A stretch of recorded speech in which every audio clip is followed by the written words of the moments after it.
Assalamualaikum warahmatullahi wabarakatuh. Bismillahirrahmanirrahim. Alhamdulillahirabbil alamin. Wa afdhalus sholati wa tammut taslim ala sayyidina Muhammadin wa ala alihi wa sahbihi ajma'in. Allahumma akhrijna min dhulumatil wahmi wa akrimna bi nuril fahmi waftah alaina bi ma'rifatil ilmi wa sahhil akhlaquna bil hilmi waj'alna mimman yastami'una al-qawl fayattabi'una ahsanah. Rekan-rekan sekalian, malam hari ini adalah sesi yang kedua ya dari pengajian kitab Fiqhus Sirah. Setelah pada minggu yang lalu kita sudah membaca muqaddimah terkait dengan pentingnya mempelajari sirah nabawi ya, sirah an-nabawiyah ya, tentang bahwa sirah itu memudahkan atau membantu kita dalam memahami Al-Qur'an, bahwa dengan membaca sirah kita bisa mendapatkan teladan, mengenal secara utuh siapa nabi kita dari segala aspek atau dari segala sisinya, sisi kehidupannya ya. Kemudian juga ya tentu yang paling utama adalah bagaimana teladan ya. Bagaimana kita mendapatkan teladan dari sosok Nabi Muhammad SAW. Dan tentu saja membaca sejarah Nabi itu tidak seperti membaca sejarah umumnya, karena membaca sejarah Nabi itu peristiwa-peristiwa sejarah yang tercatat dalam kehidupan Nabi itu banyak yang atau mayoritas mengandung konsekuensi hukum ya, seperti itu. Nah, di pertemuan yang kedua ini yang akan kita bahas adalah persoalan kenapa sebetulnya Allah itu memilih tanah Arab ya sebagai tempat diturunkannya Islam atau tempat diutusnya Nabi Muhammad di sana. Gitu ya, sebagai tempat dimulainya Islam ya, seperti itu.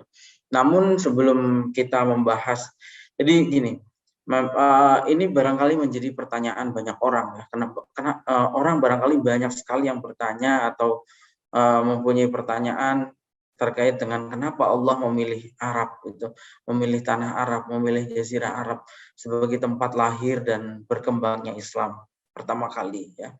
Dan bukan hanya dipertanyakan oleh banyak orang, tapi juga menjadi perdebatan sebetulnya, menjadi perdebatan banyak orang. Di antara yang ada yang ekstrim, ada yang moderat ya. Yang ekstrim ini ada yang ekstrim peyoratif atau merendahkan Arab, dan ada yang melebih-lebihkan Arab, gitu, seperti itu. Paham ya maksudnya? Dan kita pasti sudah sudah mengikuti perdebatan-perdebatan semacam itu. Orang-orang yang membenci Arab mengatakan bahwa Nabi itu diutus di Arab karena memang Arab itu jahiliyah. Arab itu mempunyai banyak masalah. Sementara orang-orang yang menyukai secara berlebihan terhadap Arab, apapun yang datang dari Arab dianggap sebagai Islam. Nah, gitu. Dan biasanya yang dikutip adalah hadis Nabi yang uhibbul Arab li salasin ya. Meskipun itu ternyata bukan hadis yang sahih, bukan hadis yang valid ya, seperti itu. Karena ada kan hadis Nabi mengatakan bahwa uhibbul Arab li salasil li'anni Arabi ya. Saya itu mencintai Arab karena 3 hal, karena Arab itu adalah karena saya ini orang Arab, kemudian ya bahasa ahli surga itu adalah Arab, dan seterusnya. Meskipun hadisnya bukan hadis sahih. Nah, kita ingin mengkaji secara objektif, tidak berdasarkan nafsu dan tidak berdasarkan fanatisme, baik fanatisme yang mencintai maupun fanatisme yang membenci Arab itu sendiri ya. Baik, tapi sebelum masuk ke dalam pembahasan itu, di sini ada pembahasan soal sirah nabawiyah ya, tentang sejarah sebetulnya, tentang sejarah sirah nabawi.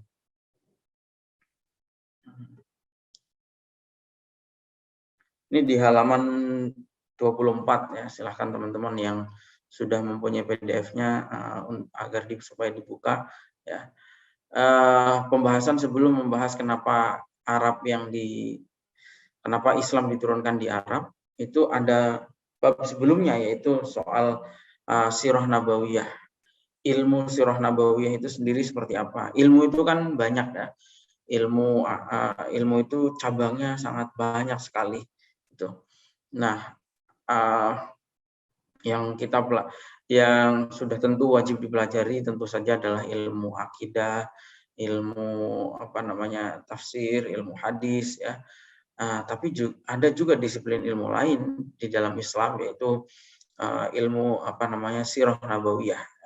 Di sini ada pembahasan bagaimana berkembangnya sirah nabawi itu dan kemudian bagaimana mengkontekstualisasikannya sekarang. Ya. Baik. As-siratun nabawiyah. Kaifa tatawwarat dirasatuha wa kaifa yajibu fahmu kaifa yajibu fahmu al-yawm. As-siratun nabawiyah wa tarikh.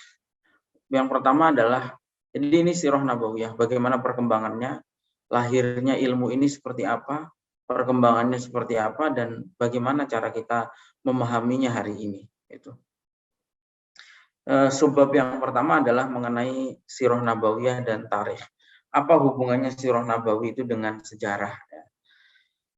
Tentu la raiba anna sirata Sayyidina Muhammadin sallallahu alaihi wasallam tushakkil ar-raqizah al-asasiyah li harakati tarikh al-azim alladhi ya'tazzu bihi al-muslimun ala ikhtilafi lughatihim wa aqdarihim. Tentu tidak diragukan lagi bahwa sirah nabawi itu adalah itulah yang membentuk atau menjadi batu fondasi bagi gerakan penulisan sejarah umat Islam. Karena ya semua sejarah tentang Islam itu kan pasti berangkatnya dari sirah ya. Berangkatnya dari sirah itu. Wantilakan min hadhihi sirah dawanal muslimuna at-tarikh. Berdasarkan sirah nabawi inilah umat Islam mulai menuliskan sejarahnya gitu. Sejarah kehidupan Nabi Muhammad sebelum diutus sebagai Rasul, kemudian bagaimana diutusnya dan seterusnya ya, karena kelahirannya Nabi Muhammad itu sendiri kan menjadi permulaan sejarah Islam gitu ya, bisa dipahami ya gitu. Jadi kenapa sirah nabawiyah itu menjadi tonggak pertama penulisan sejarah Islam ya, karena memang Islam sendiri lahir ya setelah atau berbarengan dengan kehidupan Nabi gitu. Bahkan sejarah-sejarah jahiliyah ya, itu pun porosnya itu pada kehidupannya Nabi. Orang bahas jahiliyah ya karena memang jahiliyah itu bagian dari sejarah pra kenabian gitu ya, seperti itu. Jadi tetap saja patokannya adalah sejarah Nabi, baru kemudian orang menulis masa sebelum Nabi dan masa setelahnya. Nah, kemudian dan sebetulnya orang-orang Arab itu atau umat Islam itu mempunyai satu metodologi penulisan sejarah yang sangat ketat, sangat teliti dan sangat detail itu, yang tidak dipunyai oleh yang lain. Itu nanti akan diterangkan.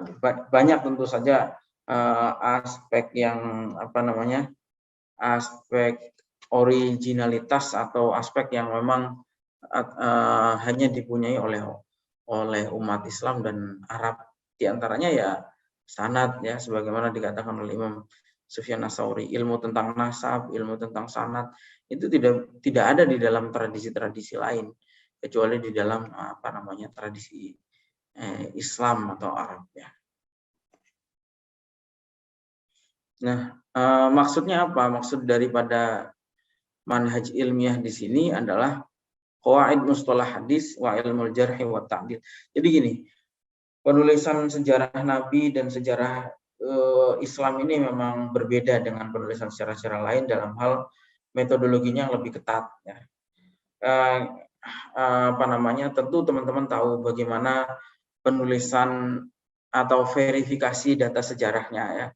Dari mulai ada rumpun ilmu sendiri yang bernama ilmu mustalah hadis ya. Termasuk di dalamnya adalah ilmu jarh wa ta'dil. Siapa yang meriwayatkan, dari siapa dan seterusnya. Dan semua orang yang terlibat di dalam periwayatan itu dibahas semua, dikupas profilnya. apakah orang ini bisa dipercaya, apakah dia itu adil, kalau adil, apakah dia ini hafalannya kuat, dan seterusnya gitu. Ada metodologi itu sehingga data sejarah yang dihasilkan itu betul-betul valid gitu. Berbeda dengan sejarah-sejarah yang lain di luar sejarah Islam, di mana metode verifikasi datanya itu lemah gitu. Tidak sampai seperti itu, kan nggak ada ya, kayaknya nggak ada. Saya yakin memang tidak ada, dan bahkan mungkin sampai sekarang ya, metode sanad seperti yang ada di dalam Islam, si A meriwayatkan dari si B meriwayatkan dari si C, dan seterusnya sampai kepada pelaku sejarahnya gitu. Dan tidak hanya berdasarkan klaim, tapi juga ada mata rantainya. Misalnya dilihat dalam biografinya, bener nggak si B ini pernah ketemu si C gitu. Bener nggak si C ini pernah ketemu si D, dan seterusnya gitu. Kalaupun misalnya ketemu, itu pun masih harus dicek lagi, gimana dia orangnya, pernah berbohong nggak gitu. Misalnya, kalaupun dia misalnya, oh dia ini orangnya jujur, oke jujur, tapi dia ini data yang dia sampaikan itu valid atau tidak, dalam artian maksudnya pencatatannya gimana, ingatannya gimana, dia kuat nggak ingatannya gitu. Jangan-jangan orangnya jujur tapi hafalannya lemah, sehingga niatnya mau menyampaikan kebaikan, ternyata yang disampaikan hal lain gitu. Seperti itu. Nah, karena itu penulisan sejarah Islam, terutama Sirah Nabawi, dan kemudian juga sejarah yang lahir berikutnya ya. Nah, karena tadi sejarah Islam itu yang mengikuti Sirah Nabawi ini, itu bisa dipertanggungjawabkan secara validitas datanya gitu ya, melebihi sejarah-sejarah yang lain karena metode verifikasinya yang sangat ketat. Jadi itu terkait dengan sejarah ya. Ya, Sirah Nabawi itu ya bagian daripada sejarah. Tapi untuk sejarah Islam, Sirah Nabawi ini menjadi pondasi daripada sejarah Islam. Gitu. Kemudian pembahasan berikutnya adalah soal bagaimana proses kelahiran Sirah Nabawi itu. Jadi begini, Sirah Nabawi itu sebetulnya secara urut, secara kronologis itu ditulis pasca penulisan hadis. Gitu. Kenapa? Karena memang kalau hadis Nabi itu ditulis sebelum penulisan sirah. Gitu. Kenapa? Karena kalau hadis itu kan ditulis bahkan semenjak Nabi masih ada gitu, Nabi masih hidup. Hadis Nabi itu sudah ditulis. Teman-teman yang sudah belajar ulumul hadis ya atau mustalah hadis tentu tahu bagaimana dialektika penulisan hadis ya. Memang Nabi itu pernah melarang penulisan hadis itu. Kata Nabi, la taktubu anni faman kataba anni falyamhuhu, kata Nabi. Jangan pernah menulis apa yang saya ucapkan. Itu. Maksudnya ya kalau ada orang yang mau nyatet ya catat Al-Qur'an. Jangan nyatet hadis, jangan nyatet ucapan saya, jangan nyatet perbuatan saya. Itu dulu gitu. Kalau sudah ada yang terlanjur nyatet, ya hapus. Gitu. Itu seperti itu. Awalnya, di awal sejarahnya seperti itu. Kenapa Nabi sampai melarang penulisan hadis? Karena pada saat itu umat Islam itu masih baru-baru.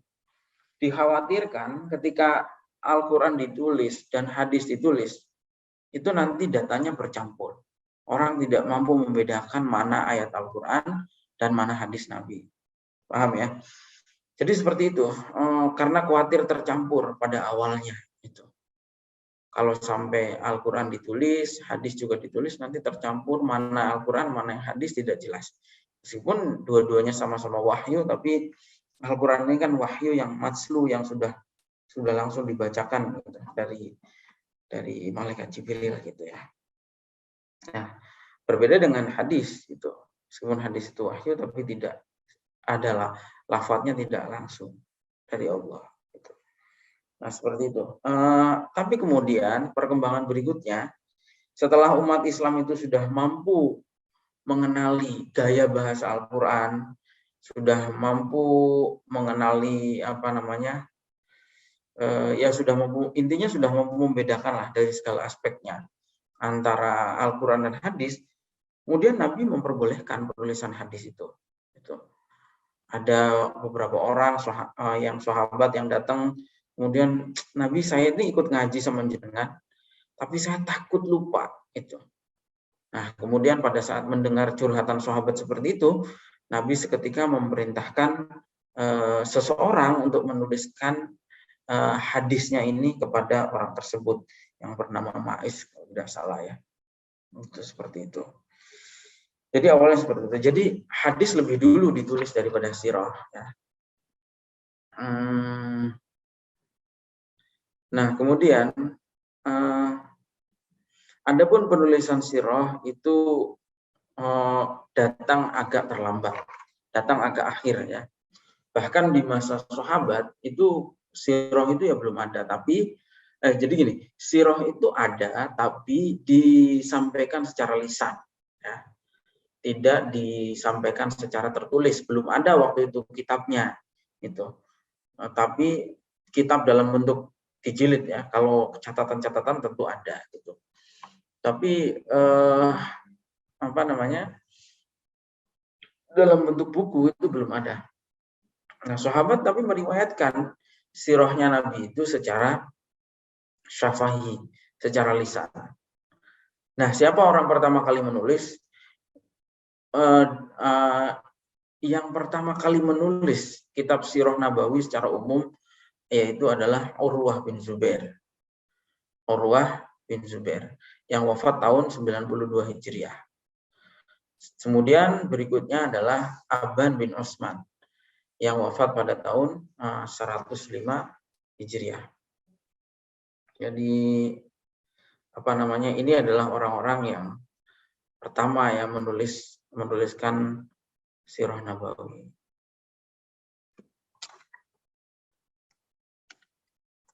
Kemudian selain Urwah dan Aban juga ada Wahab bin Munabbih. Ya. Wahab bin Munabbih ini adalah mantan orang Yahudi ya, yang kemudian masuk Islam. Wahab bin Munabbih ini yang menjadi sumber dari banyak riwayat Israiliyat. Seorang ulama sebetulnya, ulama Yahudi yang kemudian masuk Islam. Wafat tahun 110 Hijriah. Kemudian yang menulis kitab sirah lagi adalah Syurahbil bin Sa'ad. Wafat tahun 123 Hijriah. Kemudian berikutnya adalah Ibnu Syihab Az-Zuhri. Wafat tahun 124 Hijriah. Ini para tabi'in ya. Kalau sahabat ya meriwayatkan sirah tapi secara lisan, tidak dalam bentuk tulisan. Adapun orang-orang yang pertama kali menulis dalam bentuk tulisan secara dibukukan itu ya orang-orang tadi ya, Urwah, Aban bin Utsman, Wahab bin Munabbih, Syurahbil dan kemudian Ibnu Syihab. Mereka itu tidak diragukan sebagai orang yang merintis penulisan kitab fiqh sirah. Sebagaimana juga kitabnya menjadi rujukan utama itu dalam penulisan kitab sejarah. Tentu ini juga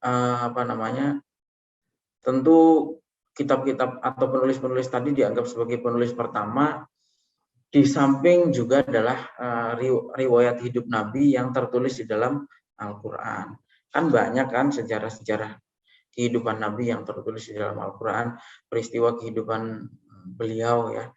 Nah, tentu ini di luar itu ya. Di luar yang ada di Al-Quran yang membukukan sirah itu ya orang-orang tersebut tadi ya. Dan juga tentu riwayat-riwayat sirah ini juga terdapat di dalam hadis-hadis itu. Baik berkaitan dengan ucapan-ucapan beliau maupun perbuatan-perbuatan beliau. Terutama yang mengandung syariat. Tapi ghaira anna jami'a ma katabahu haula qad bada wa talifa ma'az zaman. Tapi kemudian yang ditulis oleh mereka itu sudah enggak ada lagi sekarang. Sudah tidak ditemukan, sudah punah, ditelan oleh waktu, oleh sejarah. Dan sampai kepada kita. Memang kitab-kitab tersebut dijadikan rujukan, tapi tidak pernah sampai naskahnya kepada kita. Entah karena rusak atau bagaimana ya. Islam sendiri kan dalam sejarahnya mengalami kehilangan yang beberapa kali kehilangan yang besar. Seperti misalnya pada saat Baghdad ditaklukkan ya oleh Mongol, ketika itu buku-buku yang jumlahnya mungkin sudah ratusan ribu atau mungkin jutaan itu kan diambil oleh Mongol, kemudian dihamburkan ke sungai Tigris, dijadikan jembatan. Konon pada saat itu sampai air sungai itu menjadi hitam. Air sungai yang besar itu menjadi hitam karena saking banyaknya tinta yang mengalir. Nah, mungkin juga hilang pada saat itu atau Allah alam, yang bisa jadi juga karena hal-hal lain ya. Tapi meskipun tidak sampai kepada kita, tapi banyak yang sudah mengutip. Di antaranya adalah At-Tabari dalam kitab tarikhnya. Di dalam kitab tarikh yang ditulis oleh At-Tabari itu At-Tabari mengutip beberapa kitab di atas tadi. Bahkan ada juga yang mengatakan bahwa sebagian yang ditulis oleh Wahab bin Munabbih itu sampai sekarang masih ada di museum. Dan Anda tahu museumnya di mana? Itu museumnya ada di Heidelberg di Jerman. Mungkin kalau ini pada saat penjajahan ya, pada saat kolonialisme, naskah-naskah sejarah itu diambil oleh penjajah dan kemudian sampai sekarang disimpan di sana. Ya, sebagaimana naskah-naskah asli Indonesia dan juga benda-benda asli Indonesia yang sampai sekarang tidak ada di Indonesia, tapi ada di museum di Leiden di Belanda. Ya. Sampai dengan hari ini banyak yang kita tidak tahu, tapi tersimpan di sana di museum Leiden di Belanda. Ya, tapi mungkin ada hikmahnya. Kalau kita ngerawat sendiri, belum tentu masih sampai belum tentu masih terawat sampai sekarang. Ya. Mungkin orang-orang sana lebih bisa menghargai dan lebih bisa merawat benda-benda tersebut. Ya.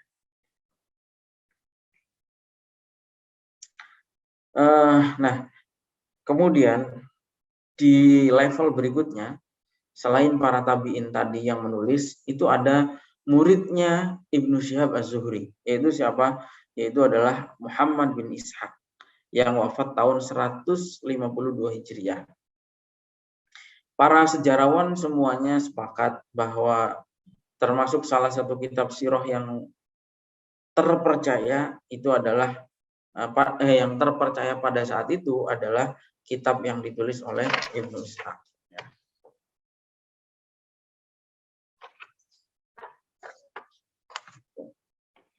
Salah satu kitab yang terpercaya tentang sirah pada saat itu adalah yang ditulis oleh Ibnu Ishaq.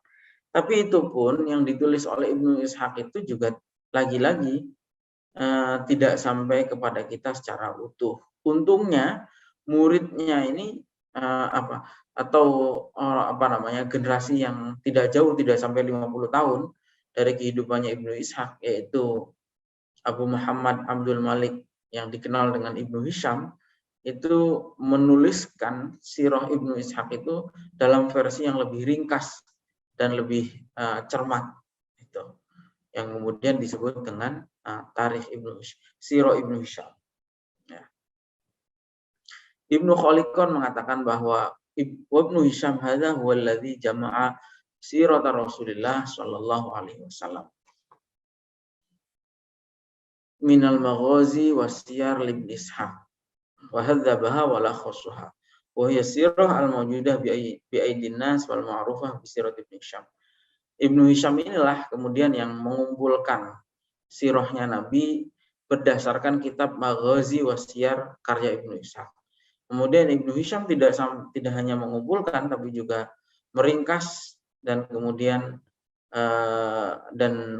yang dibaca oleh kita hari ini itu kebanyakan bersumber dari sirahnya Ibnu Hisham ini. Gitu. Seperti itu ya. Hanya saja ada catatan begini. banyak orang mempelajari sirah Nabi itu hanya mempelajari perang-perangnya saja. Perang Badar, perang Uhud, perang Khandaq, perang Hunain dan perang-perang yang lain. Itu kenapa bisa seperti itu? Karena salah satunya mungkin ya, itu karena catatan-catatan sejarah yang pertama kali ditulis itu memang bicara perang. Misalnya kitab yang ditulis oleh Ibnu Ishaq ini, kalau kita lihat judulnya saja kan Al-Maghazi Wasi'ar. Itu dari judulnya saja sudah berbicara bahwa ini adalah kitab tentang catatan-catatan perang gitu, catatan perangnya Nabi gitu. Ghazwah itu kan perang yang diikuti oleh Nabi. Sirah itu atau syariah itu adalah perang-perang yang tidak diikuti oleh Nabi. Itu. Sehingga generasi berikutnya itu masih ada yang membaca sejarahnya Nabi hanya dibaca tentang perangnya saja. Gitu. Sementara aspek-aspek yang lainnya itu terlupakan, itu ditinggalkan. Padahal ini di luar yang ada di dalam kitab, yaitu padahal para peneliti sejarah itu menyatakan bahwa Nabi itu menjalani karir kenabiannya selama 23 tahun. Nabi itu kan usianya 63 beliau wafat ya. Mulai diutus usia 40 tahun. Berarti jadi nabinya berapa? 23 tahun ya. Nah, dari 23 tahun itu kalau di jumlah hari itu 8.000 hari. Sedangkan kalau dilihat sejarahnya, Nabi itu berperang hanya 80 hari. Artinya apa? Perang yang pernah dilakukan dalam masanya Nabi itu sebetulnya hanya 1% dari sisi kehidupan beliau. Sehingga keliru kalau ada orang yang hanya mau mengambil 1% ini. Sementara yang 99% itu adalah tentang akhlak, tentang teladan Nabi, tentang toleransi, tentang sebagainya, menghormati orang lain, dan seterusnya gitu. Maka ironis kalau ada orang yang hanya mau mempelajari dari Nabi, mau mengambil dari Nabi hanya 1%, sementara yang 99%-nya ditinggalkan. Gitu. Nah, kenapa Ibnu Ishaq menulis Maghazi Wasi'ar ya? Karena memang minat orang zaman itu ya barangkali memang perang itu ya mungkin pada masa itu memang dianggap sebuah tradisi yang mau berkembang pada saat itu, di mana negara-negara besar menganeksasi atau menginvasi negara-negara yang kecil, menjajah yang lebih kecil. Suku-suku yang lebih kuat menyerang atau mengambil alih suku-suku yang lemah. Itu memang tradisi yang berlaku di masa itu. Gitu.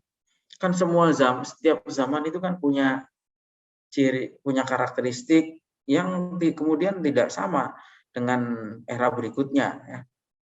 Misalnya zaman Bung Karno lah misalnya ya, nggak usah jauh-jauh. Kalau zaman Raja kan dulu jauh banget. Atau kalau misalnya dari zaman Raja dulu lah, ingat nggak kisahnya Nabi Nabi Sulaiman? Nabi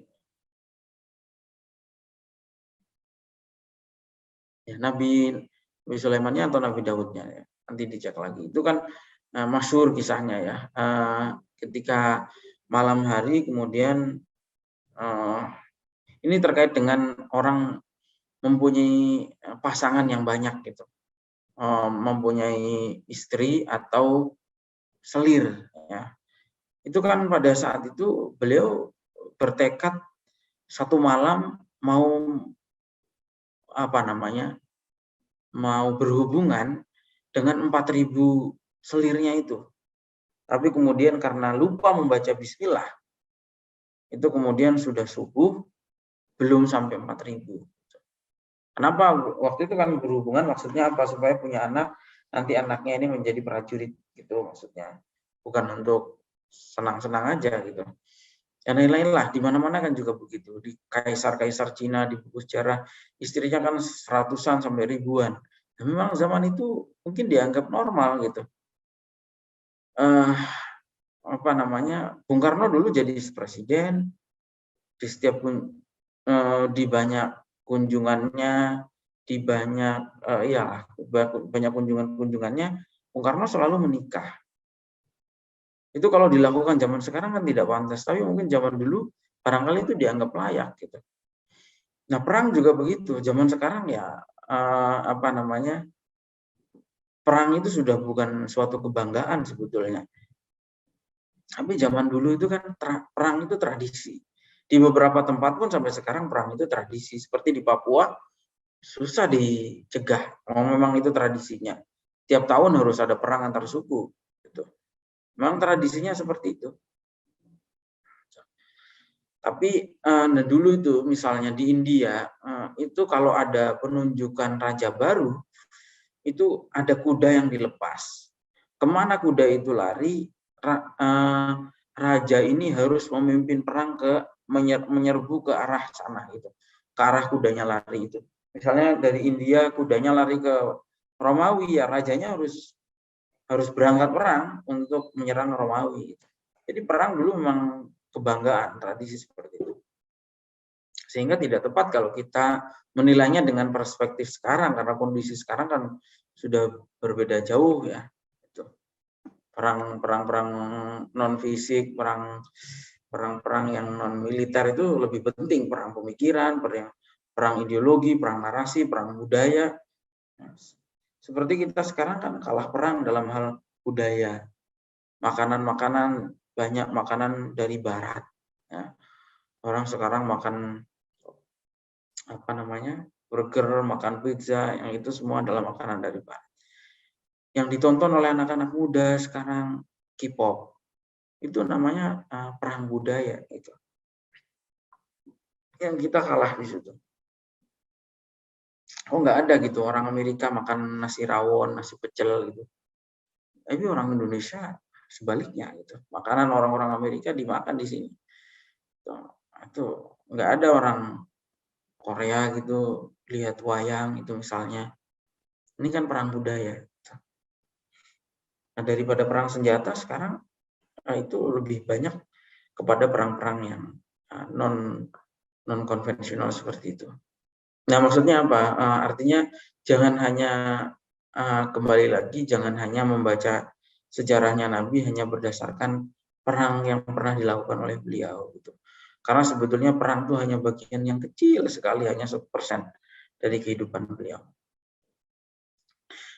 Gitu ya. Kemudian sumbernya itu apa? Sirah Nabawi itu. Tentu sumbernya adalah yang pertama adalah Al-Qur'an. Sumber penulisan sirah Nabi itu patokan pertamanya adalah Al-Qur'an. Yang kedua, karena Al-Qur'an kan memuat banyak sejarah kehidupannya Nabi. Asbabun nuzulnya ayat itu banyak berkaitan dengan kehidupan Nabi. Kemudian yang kedua adalah hadis. Hadis apa maksudnya? Yaitu hadis-hadis yang ditulis oleh para ulama yang amanah, yaitu kitab Kutubus Sittah, Muwatta Imam Malik, Musnad Imam Ahmad, itu menjadi referensi penulisan sirah ya. Yang ketiga adalah para perawi yang mempunyai concern menulis sejarah hidupnya Nabi. Itu sahabat-sahabat itu banyak, meskipun tadi kitab sirah secara utuh dalam bentuk jilid itu baru ada zaman tabi'in, tapi sahabat itu meriwayatkannya secara lisan gitu dan memperhatikan, menceritakannya secara turun-temurun aspek-aspek kehidupannya Nabi. Hampir tidak ada sahabat kecuali dia mempunyai kesan atau mempunyai sejarah hidup bersama dengan Nabi gitu. Meskipun intensitasnya berbeda-beda ya. Tentu ada sahabat yang dekat sekali dengan Nabi dan pertemuannya sangat sering. Ada juga sahabat yang mungkin perjumpaannya hanya 1 kali. Misalnya saya dulu pernah mengunjungi Nabi bersama dengan kaum saya gitu. Kesannya begini gitu. Nah, itu kan perjumpaannya 1 kali, tapi itu kan data sejarah yang berasal dari sahabat. Mungkin awalnya mereka semua tidak niat untuk mengumpulkan, tapi serakan-serakan itu kan ada. Baik, kemudian berikutnya adalah soal metodologi yang ilmiah dalam penulisan Sirah Nabawi. Ini sebetulnya lebih banyak merupakan kritik ya, atau begini. Jadi begini, penulisan Sirah Nabawi itu tentu bagian daripada sejarah, tadi sudah disampaikan. Nah, penulisan sejarah dalam hal ini itu adalah tematik karena membahas satu tokoh, yaitu kehidupannya Nabi ya. Nah, kemudian metodenya tadi, kalau metode pengambilan datanya tadi sudah disampaikan ya, sumber referensinya sudah disampaikan, pengambilannya melalui jarah wa ta'dil dan seterusnya. Adapun nanti di dalam kitab ini selain ada data sejarah, itu juga akan selalu ada pelajaran yang bisa diambil dari setiap kisah yang diceritakan tentang Nabi. Nah, ini terkait dengan istimbat atau pengambilan intisari atau pengambilan pesan moral itu di luar daripada siroh ya. Maksudnya kalau itu tambahan ijtihad dari beliau sendiri gitu. Nah, di sini beliau juga mengkritik penulisan kitab penulisan sirah modern ya, yang dilakukan oleh beberapa tokoh yang dikritik di sini. Ada Husain Haikal, ada Farid Wajdi dan seterusnya. Penjelasannya begini gitu. Kalau kata beliau, jadi beliau sudah berpikir analitik lah ya. Beliau berpikir ya penulisan, jadi begini, ada beberapa orang itu yang menulis kitab sirah Nabi itu dengan cara yang belum ada sebelumnya. Seperti misalnya Husain Haikal yang menulis kitab Hayatul Muhammad atau Farid Wajdi ya. Nah, persoalannya di mana? Persoalannya mereka ini mengubah narasi sirah yang ditulis semenjak zamannya tabi'in. Contohnya begini, Husain Haikal itu ketika menulis dia mengatakan, saya hanya akan berpijak pada kaidah ilmiah. Saya tidak mau mengambil hal-hal yang sifatnya khayalan atau tidak nyata. Jadi akhirnya apa? Misalnya burung ababil tidak mau dia memaknai burung ababil itu sebagai burung yang mengambil batu dari neraka. Loh, kalau burung ababil itu ambil batu dari neraka, ya bulunya terbakar lah gitu. Misalnya seperti itu analisisnya. Ini nggak mungkin itu burung ababil. Akhirnya apa? Burung ababil di situ dimaknai sebagai penyakit cacar. Oh, pasukannya Abu Rahah itu waktu mau menyerang Mekah, tiba-tiba terkena penyakit cacar. Gitu. Seperti itu. Contohnya lagi misalnya Isra Mi'raj. Ya nggak mungkin lah secara jasad gitu. Nabi itu berangkat dari Mekah ke Baitul Maqdis, kemudian naik ke Sidratul Muntaha. Itu nggak mungkin banget gitu, kalau dilakukan secara fisik. Karena kalaupun misalnya itu terjadi, kecepatan seperti itu ya tubuh manusia itu pasti hancur gitu. Dan seterusnya lah, pokoknya nggak setuju lah dengan narasi-narasi seperti itu. Akhirnya apa? Dimaknai Isra itu Nabi itu bermimpi. Nabi itu diberi mimpi ke Baitul Maqdis, kemudian ke Sidratul Muntaha. Karena kalau secara fisik tidak mungkin. Terus kemudian malaikat, kok ada makhluk namanya malaikat, kemudian membantu Nabi pada saat perang Badar. Itu nggak mungkin, gitu. Nggak masuk akal. Maksudnya malaikat di situ, kalau kata penulis-penulis yang baru sekarang ini, maksudnya malaikat di situ adalah penguatan mental. Maksudnya Nabi itu jadi berani, sahabat-sahabat ini jadi berani, gitu, seperti itu. Nah ini tafsiran-tafsiran atau penakwilan sejarah Nabi yang dilakukan oleh beberapa tokoh modern yang beliau tidak setuju gitu. Bahkan ada lagi yang menggelitik, kata beliau. Perjuangan seorang Muhammad itu bukan menyebarkan agama, kata dia, tapi itu adalah perjuangan kelompok kiri melawan kelompok kanan. Maksudnya apa? Ketika mulai tumbuh banyak orang kaya di di Jazirah Arab, membentuk tatanan masyarakat, kemudian Nabi Muhammad melakukan revolusi kiri. Nah, itu ada saja ya yang menulis seperti itu. Nah, makanya beliau berpikir bahwa ya ini bagian daripada misi penjajah gitu, seperti itu. Karena kan ya sudah jelas lah kalau kita belajar tentang orientalis, salah satu misi orientalis itu ya memang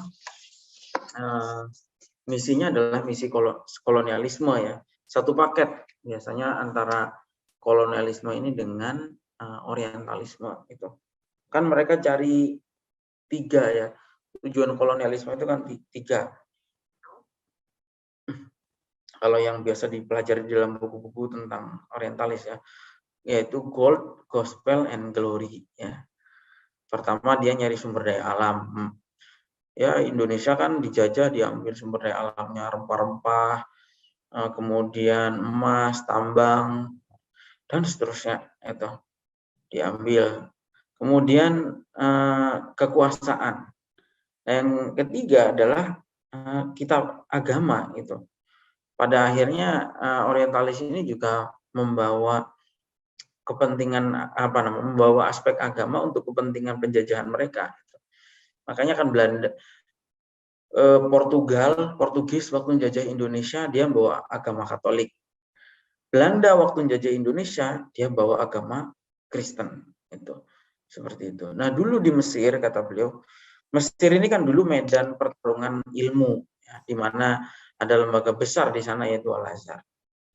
Nah, dulu di Mesir itu betul-betul menjadi medan perang pemikiran. Makanya Ikhwanul Muslimin lahir di sana.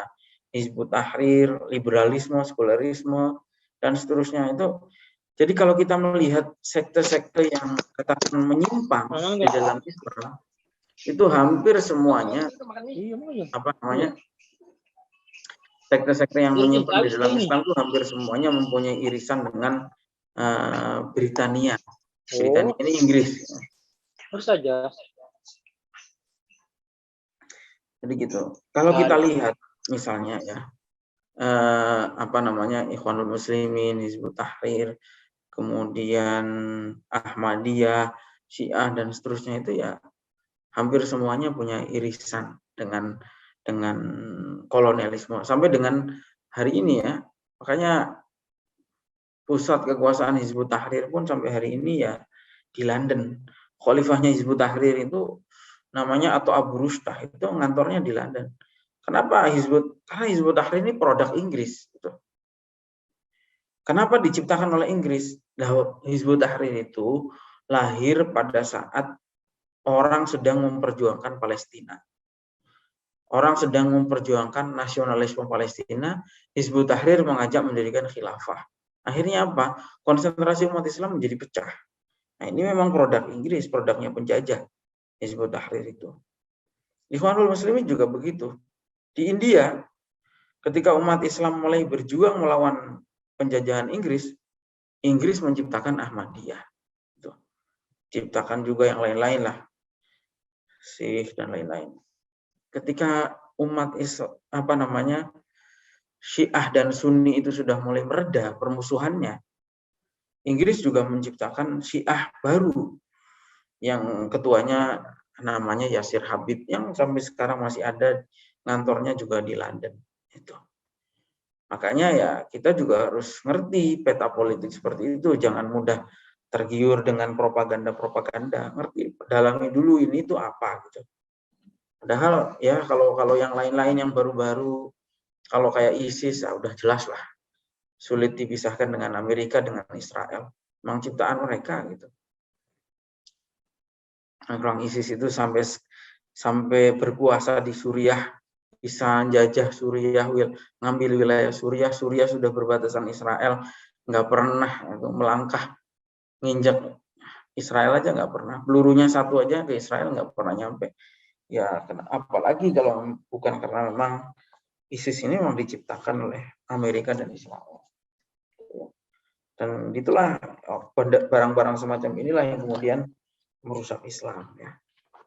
Jadi harus ngerti. Nah, kalau kata beliau, orang-orang menulis dengan gaya seperti itu merusak sejarah Islam, itu ya bagian daripada misinya kolonialisme pada saat itu.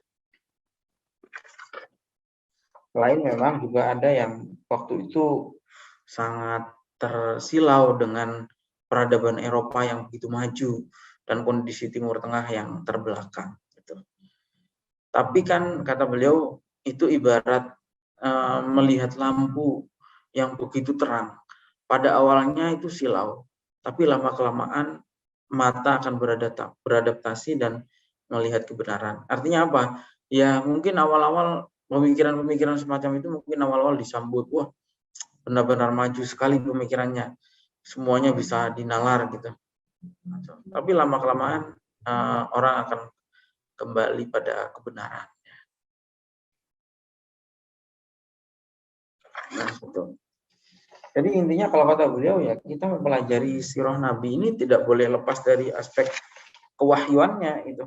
Jangan sampai hanya dipelajari beliau sebagai tokoh politik yang piawai, ekonom, pemimpin negara dan seterusnya, tapi melupakan aspek kewahyuannya. Karena bagaimanapun beliau itu ya seorang nabi. Gitu. Baik, sekarang pembahasan berikutnya adalah soal kenapa Jazirah Arab ini dipilih oleh Allah. Ya.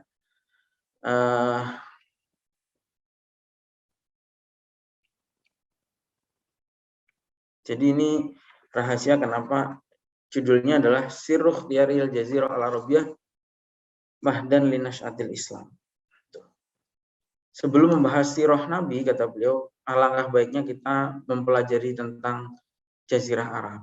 Kenapa dipilih oleh Allah sebagai tempat diutusnya Nabi Muhammad SAW, bukan di negara-negara lain, bukan di Eropa, bukan di Amerika, bukan di Australia, bukan juga di Indonesia, bukan dimanapun, tapi di Arab. Dan kenapa Arab itu kemudian dipilih sebagai tempat lahirnya dakwah Islam pertama itu. Tentu untuk membahas itu kita harus ngerti dulu karakter dan kondisi Arab sebelum Islam itu, dan kemudian juga geografi negara-negara sekitarnya. Gitu. Jadi secara singkatnya begini, pembahasannya tentu panjang, tapi singkatnya begini.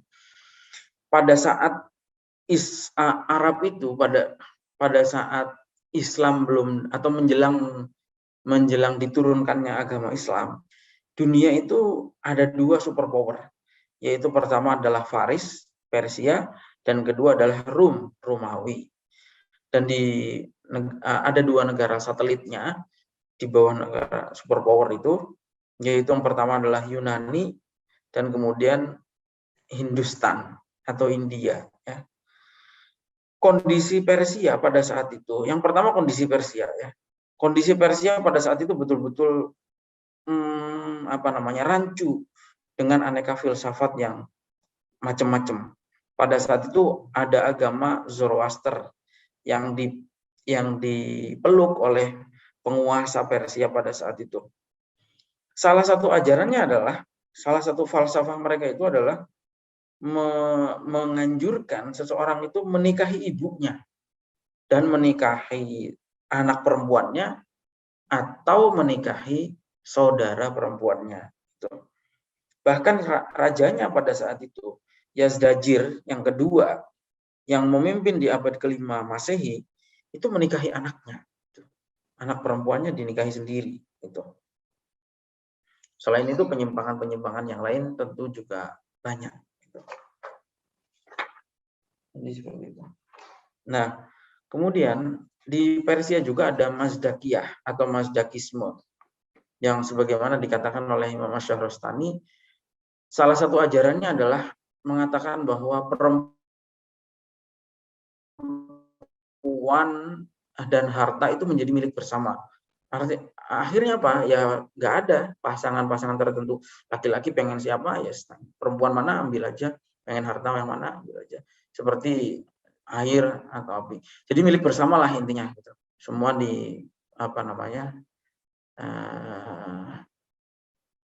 dikonsumsi secara bersama. Tentu orang-orang yang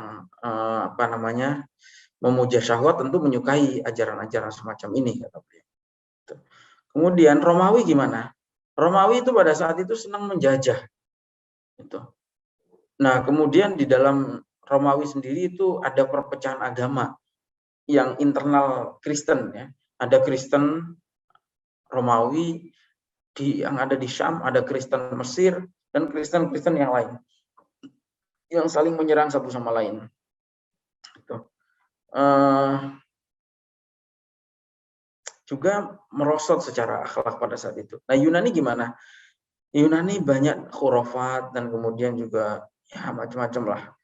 Nah, India sendiri sebagaimana dikatakan oleh Abul Hasan An-Nadawi pada abad ke-6 Hijriah, pada saat Islam itu lahir, betul-betul sedang sangat betul-betul berada di titik nadir. Titik nadir itu dalam kondisi yang paling merosot lah India pada saat itu juga. Itu. Semuanya bertumpu pada materialistik. Nah, Arab sendiri, ya, sedangkan Arab pada saat itu, ketika negara-negara lain itu kondisinya seperti yang tadi diterangkan, Arab sendiri itu tergolong sebagai wilayah yang tenang, tidak tercampuri filsafat, tidak tercampuri khurafat, khayal yang dan seterusnya, gitu. Tidak juga punya militer untuk menjajah, sehingga kalau diibaratkan Arab pada saat itu seperti bahan baku yang belum diolah, itu masih fitri, masih murni itu. Orang-orang Arab pada situ mempunyai karakter setia, kemudian dermawan, kemudian menjaga diri. Sayangnya apa? Sayangnya mereka ditimpa kebodohan. Jadi nalurinya fitrah, tapi menyalurkan keberanian itu seperti apa, menyalur kehormatan itu seperti apa. Akhirnya karena tidak ada ilmunya, karena kebodohannya, meskipun karakternya masih bersih, tapi dia tidak punya pertimbangan, tidak punya ilmu gitu. Akhirnya apa? Menjaga kehormatan anak perempuannya dibunuh. Gitu. Kemudian dermawan sampai berlebih-lebihan gitu. Kemudian keberanian sampai kemudian akhirnya perang gitu. Nah, seperti itu kondisi Arab pada saat itu. Nah, ya itu yang pertama. Yang kedua, secara geografis Arab itu berada di tengah-tengah. Gitu. Nanti teman-teman lihat peta lah ya. Kalau dilihat secara geografis, Arab itu memang berada di tengah-tengah di antara negara-negara superpower tadi. Ya. Persis di tengah-tengah. Nah, kalau kita mengamati kondisi orang Arab yang ada, kemudian kondisi negara-negara yang lain itu pada saat itu, maka kita bisa menangkap hikmahnya, hikmah ilahiyah. Kenapa Allah itu kemudian menurunkan Islam ini di Jazirah Arab, bukan di negara-negara yang lain gitu. Beliau sendiri tidak setuju kalau dikatakan Islam turun di Arab karena memang saking nakalnya atau saking merosotnya atau saking bandelnya kebudayaan Arab pada saat itu.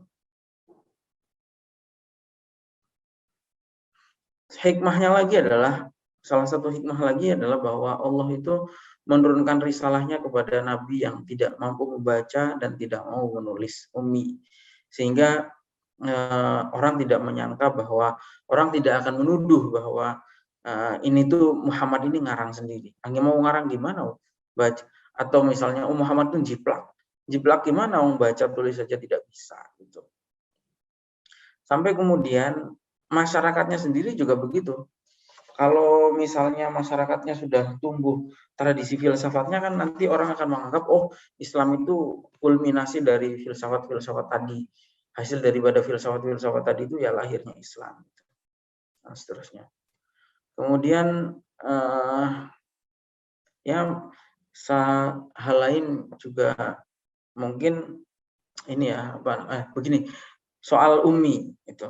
Kalau kita baca di dalam beberapa literatur hadis, kenapa nah ini juga kembali ke konteks sejarah ya. Kalau sekarang orang tidak bisa baca tulis itu mungkin dianggap sebagai kekurangan ya. Orang sekarang kan buta huruf, itu jelek kan, kesannya kan jelek. Nah, gimana kok nabinya kok nggak bisa baca, nggak bisa tulis? Oh enggak, tidak seperti itu. Kita tidak bisa menghakimi sejarah masa lalu dengan perspektif orang sekarang. Kenapa? Karena zaman dulu orang Arab itu terkenal sebagai orang yang kuat hafalannya. Logikanya kalau orang itu Jadi gini, sampai gini, orang itu bisa nulis itu kira-kira karena karena kuatnya hafalan atau lemahnya hafalan. Orang sampai nulis itu kan karena takut lupa. Ya. Nah, padahal orang Arab pada masa itu membangga-banggakan ingatan yang kuat. Sehingga pada masa itu justru ketidakmampuan membaca dan menulis itu suatu kebanggaan. Ada kisah-kisah tertentu lah dikutip di dalam salah satunya itu tulisannya Ajaj Al-Khatib ya. Itu Ajaj Al-Khatib menulis bahwa di zaman jahiliyah dulu itu orang kalau bisa menulis itu aib gitu. Dan sampai kalau ketahuan menulis itu minta jangan diceritakan kalau saya ini bisa menulis. Karena orang itu mencatat itu karena takut lupa. Nah, orang Arab dulu itu bangga ketika ingatannya itu kuat. Gitu. Ya, artinya apa? Tadi kembali lagi seperti soal perang, soal poligami, soal apa. Kita nggak bisa menghakimi mereka dengan perspektif kita hari ini karena konteks sejarahnya berbeda. Sekarang buta huruf mungkin dianggap kekurangan, tapi zaman dulu orang bisa menulis itulah yang dianggap sebagai kekurangan. Gitu. Karena orang mampu menulis, berarti dia hafalannya, ingatannya lemah. Itu. Baik ya, seperti itu. Kemudian hikmahnya yang lain, kenapa Islam turun di Arab? Karena memang di Mekah ya, Mekah ini adalah tempat berkumpulnya manusia. Dari semenjak zamannya Nabi Adam, orang ibadah itu di Ka'bah. Bahkan zamannya Nabi Ibrahim, yang Nabi Ibrahim sendiri adalah kakek moyangnya Nabi Muhammad SAW. Nah, kemudian secara geografis tadi sudah diterangkan, sehingga orang Arab ini mudah menyebarkannya karena berada di tengah-tengah. Kemudian juga hal lain adalah iqtadat hikmatullahi ta'ala an takuna lughah al-arabiyyah hiya lughatud dakwah ya al-islamiyah wa an takuna hiya al-ada al-mubasyirah al-ula li tarjamati kalamillah azza wa jalla. Salah satu sudah ditetapkan juga bahwa bagian dari hikmahnya Allah adalah menjadikan bahasa Arab ini sebagai bahasa untuk dakwah Islamiyah. Dan kemudian juga bahasa di mana Allah menggunakan menyampaikan pesannya melalui Al-Quran menggunakan bahasa Arab. Kalau kita teliti, kata beliau, bahasa Arab ini mempunyai keistimewaan yang banyak sekali dibanding bahasa-bahasa yang lain gitu. Ya memang ya bahasa Arab itu kosakatanya sangat kaya, lebih dari 25 juta ya. Kalau bahasa Indonesia kan sedikit ya. Maksudnya gini, bukan tidak cinta bahasa Indonesia, tapi maksudnya faktanya itu adalah kosakatanya memang lebih sedikit gitu. Sehingga bahasa Indonesia ya ada kelebihannya juga dalam hal mudah dipelajari.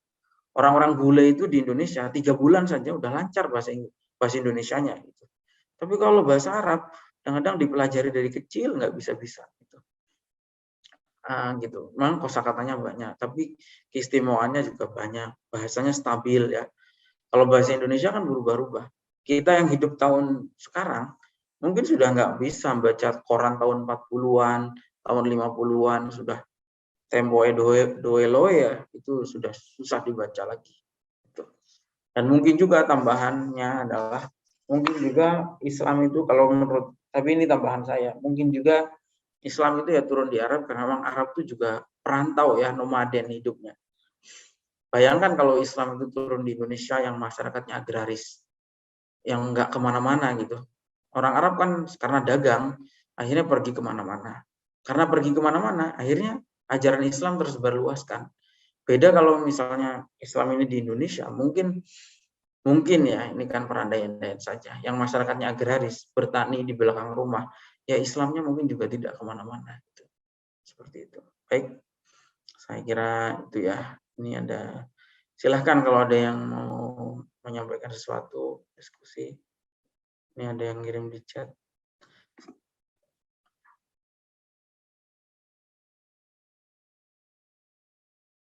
Ya, kalau bagaimana Islam melihat kelompok yang menggunakan cara kekerasan ya jelas keliru, besar ya. Itu karena seperti jihad untuk melegalkan kekerasan kan, jihad itu kan maknanya banyak sekali ya. jihad itu artinya secara sederhananya artinya adalah kerja keras. Hingga ulama mengatakan semua kebaikan yang dilakukan kerja keras itulah jihad gitu. Nah, macam-macam ada ketika Nabi ditanya soal jihad, yang datang perempuan, udah kamu haji umroh itu udah jihad gitu. Ketika yang ditanya seorang anak mau ikut perang, kata Nabi masih punya orang tua enggak? Masih punya itu. Ya udah kalau memang masih punya orang tua, kamu jihad berbakti kepada orang tuamu itu jihad. Ada orang yang penggembala mau ikut perang, udah kamu tuh menggembala saja, hasil gembalaanmu dijadikan untuk menafkahi keluarga itu jihad gitu. Jadi semua hal kebaikan yang dilakukan dengan kerja keras itulah jihad gitu. Makanya keliru besar kalau ada orang memaknai jihad hanya sebagai perang fisik. Pada saat Nabi di Mekah 13 tahun, ayat-ayat jihad itu sudah turun. Tapi Nabi sama sekali tidak melakukan peperangan. Tidak ada peperangan satupun yang dilakukan oleh Nabi pada saat masih di Mekah, padahal pada saat itu ayat-ayat jihad sudah turun. Itu menunjukkan bahwa makna jihad itu sangat luas, bukan hanya peperangan. Dan kalaupun harus perang, itu hanya bagian kecil dari jihad, itu dalam rangka mempertahankan diri. Tidak ada istilahnya memerangi orang yang karena kekafirannya gitu. Orang kafir diperangi itu karena orang kafirnya mau menyerang Islam. Nah, kalau orang kafirnya baik-baik saja, tidak mengganggu Islam, ya kita juga berdamai sama mereka. Nabi aja tanda tangan macam-macam suluh itu ketika orang kafirnya mau damai, ya Nabi damai gitu. Piagam Madinah itu ditandatangani semua, Yahudi, Nasrani, Majusi, semua tanda tangan gitu. Pada dasarnya hubungan Islam dengan non-Muslim itu ya baik gitu. Selama kalau di Al-Quran kan hanya ada 2 hal di mana boleh berperang itu. Salah satunya adalah diusir dari tanah airnya. Kalau diusir dari tanah airnya penjajahan, nah itu baru jihad gitu. Tapi kalau dalam keadaan damai seperti ini kok nyerangi orang meskipun non Muslim, apalagi yang kalau ISIS melakukannya kepada sesama Muslim, itu jelas keliru besar. Baik, ada lagi yang mau disampaikan?